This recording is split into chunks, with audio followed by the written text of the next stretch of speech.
Nevada is often imagined as a vast desert, but hidden beneath that arid landscape lie the stories of towns that were born and died within just a few decades.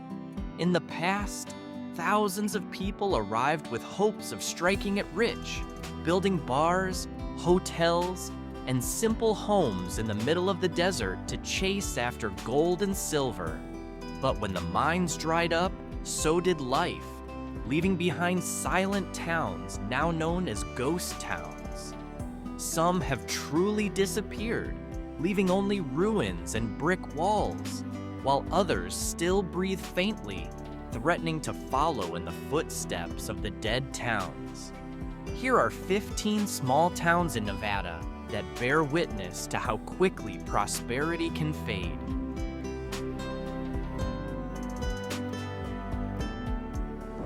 When it comes to ghost towns in the Silver State, none is perhaps more famous than Rhyolite. It's hard not to see why, with its photogenic and well-preserved structures, and the unique Goldwell Open Air Museum offering a visually satisfying and intriguing experience. Founded in the early 1900s when gold was discovered nearby, the town boomed. In a short time, thousands of people built banks, schools, and even a 3-story building in the middle of the desert. But its golden age was short-lived.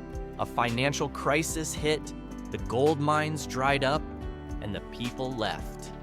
Today, all that remains are iconic ruins, roofless brick buildings, the remnants of a train depot, and bottles stacked together to form a house. Rhyolite has become a popular spot for tourists and photo hunters, as if it holds the memories of a gold rush era that ended far too quickly.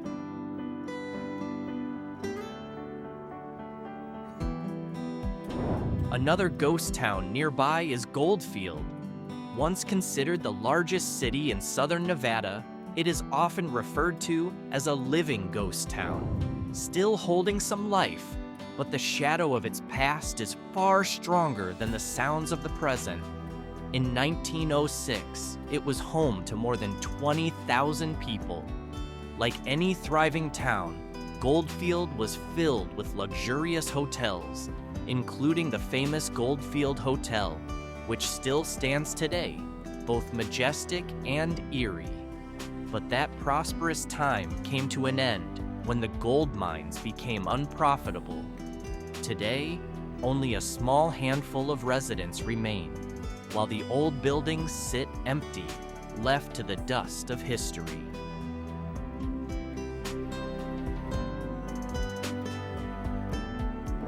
If Goldfield hasn't fully been abandoned, then the next town is no longer just a regular ghost town. Virginia City is a legend.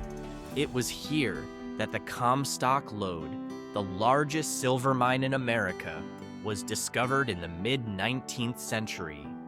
At the time, the town became a cultural and economic center, even giving rise to famous names like Mark Twain, who worked for the local newspaper. When the silver ran out, Virginia City dimmed, and many families left their homes. Today, the town still thrives thanks to tourism, but traces of its mining glory remain. Wooden streets, old bars, and museums make it feel like it's frozen in time. Howdy, folks! How y'all doing today? Moving further into the desert, we reach Tonopah, a silver mining town founded in the early 1900s. At its peak, this town was known as one of the largest silver producers in the country. But, as with most ghost towns, when the mines ran dry, most of the residents packed up and left. What remains today is a unique mix of a small modern town and vacant areas that seem frozen in time. The iconic Mizpah Hotel is still in operation, while the old mining buildings and wooden houses stand abandoned around it.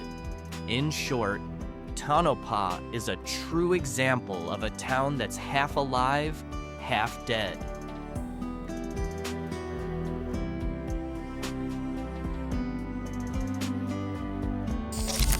What about this next town?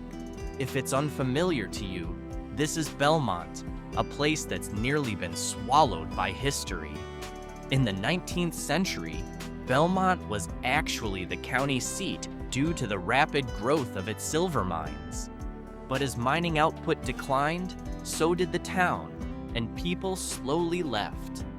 Today, Belmont is little more than a quiet location in the Nevada desert. It's almost unrecognizable, with half-collapsed brick buildings, a wooden church, and the ruins of a mining factory standing as silent witnesses to its past. Though it's deserted, Belmont is still visited by history enthusiasts, eager to see how quickly a town can rise and fall.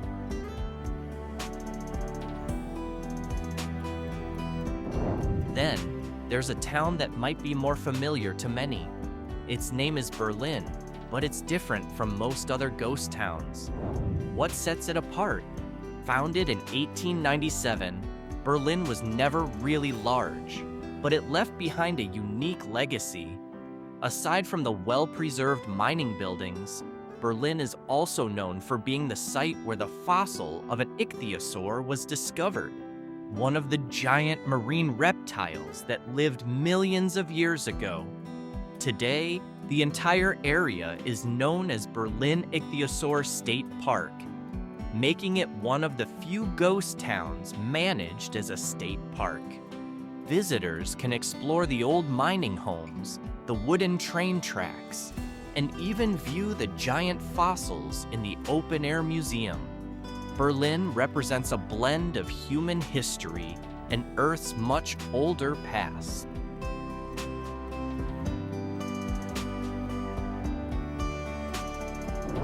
And while most ghost towns are often associated with wooden buildings, Candelaria stands out with its own unique feature: half-collapsed brick structures under the scorching desert sun.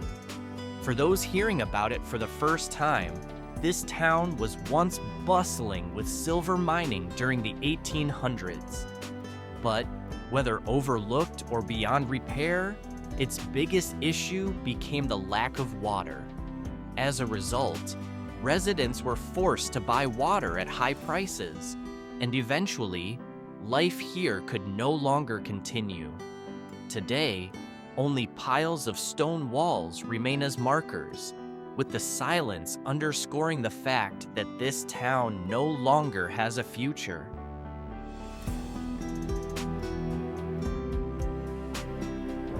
But have you ever imagined what it would be like if a city the size of Manhattan was abandoned and turned into a ghost town? It's hard to picture, and despite sharing the same name as the famous Manhattan in New York, this small town couldn't be further from the glittering lights. Manhattan, Nevada, came to life after gold was discovered in 1905. This discovery drew thousands of people, but the population boom was short-lived. Within just a few decades, the mines dried up, and the town sank into silence. Now, only old buildings, nearly collapsed wooden houses, and a handful of residents remain.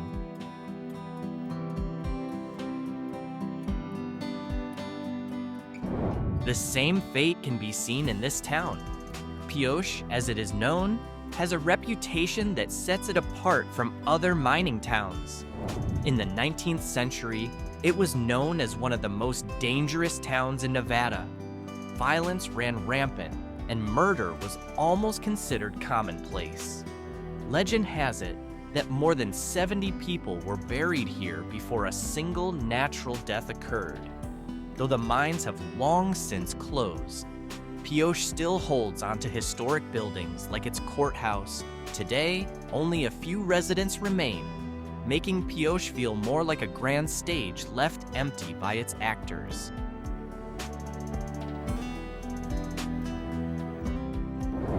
Meanwhile, there's another town that rivals Pioche in its tragic past. Known as the Widowmaker, Delamar is a mining town filled with sorrow. The dust from the gold ore processing was so fine that it caused many miners to die from lung disease over the years. Though the town once boasted a population of more than 3,000, its heyday ended too quickly. Today, Delamar is completely silent. All that remains are the foundations of stone buildings and dusty streets, rarely trodden by anyone. The name the Widowmaker still lingers, serving as a grim reminder of the steep price paid for gold and extractive industries.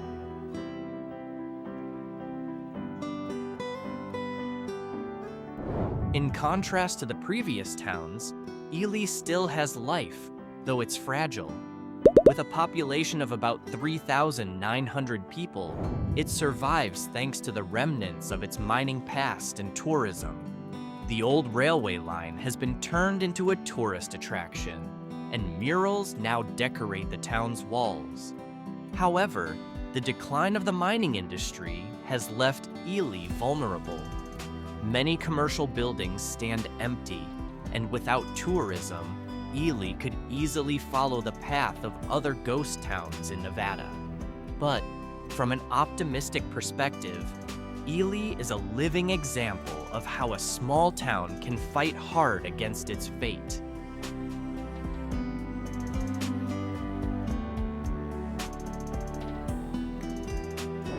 A similar situation can be found in this town.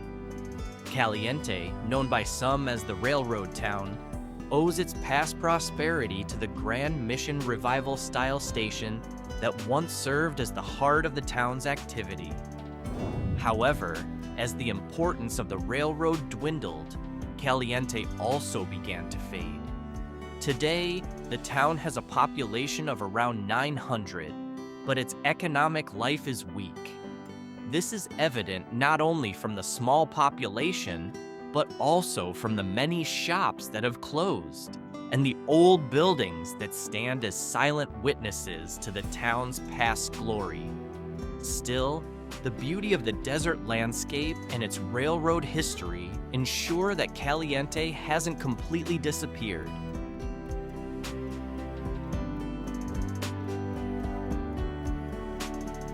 Meanwhile, there's a town named Hawthorne. It's on the list of towns at risk of becoming a ghost town for one very real reason: the massive military depot that stores ammunition. It's often referred to as the world's largest ammo depot. But why does this make it a potential ghost town? In short, while it's a source of wealth, it also brings risk. If military activity were ever to cease, though it's nearly impossible in the US, Hawthorne would lose its lifeblood. Outside the depot, the town is quiet, with small bars and simple shops relying on the population of around 3,500. Hawthorne seems to live on the edge, balancing between survival and becoming a ghost town.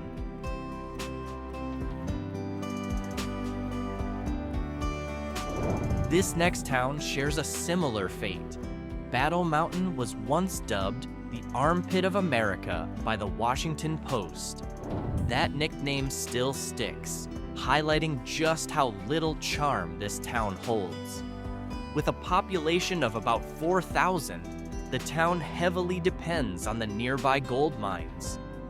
As a result, even though there's still some life here, the atmosphere feels stagnant.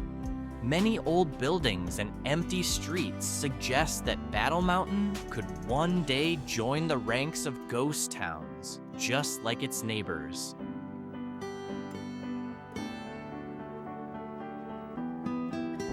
And so, our journey through the ghost towns and those on the brink of becoming ghost towns in Nevada ends here. Panaca, a small town with strong Mormon roots, is one of the few towns in Nevada that was born out of a religious community, not mining. With a population of only around 1,000 people, life here is inevitably simple, relying mainly on small-scale farming and a bit of local trade. Due to its remote location and lack of a strong economic base, Panaca's future is highly vulnerable. If the younger generation leaves for the cities, this town could slowly transform into a modern ghost town.